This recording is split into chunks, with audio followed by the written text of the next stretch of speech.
Kapuso ang dalaga nga dapat tatanan, makilala, tutukan ta na ang Arangkadas Got Faces!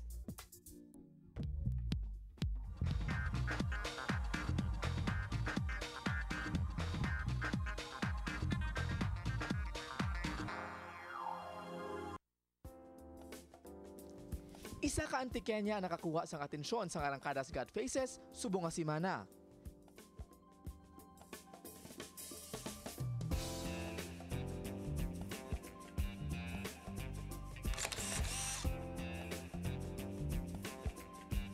Pinakabata sa pamilya ining kolehiyala nga aton bida. Gani, siya ang prinsesa sa mga nagapalangga sa iya.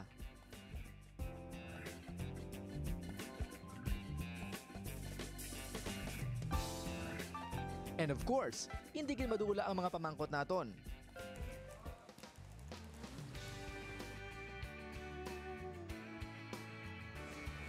Nga pa-turn off sa akon, low hygiene, hambog, kag bastos.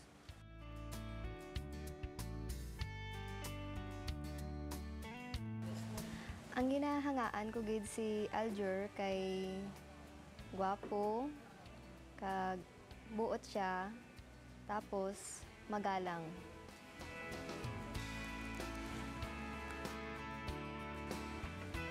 Ang ambition ko sa life maging fashion designer and part of fashion magazine. Kay since nga gamay pa lang ako, intra ako sa Hudyaka nga art workshop, mga workshops about art. Isa naman kakaanyag nga wala pang duha-duha, dapat ihilera sa aton nagalaba nga listahan sa nagabantog kag ginakalakagan nga Arangkadas Got Faces.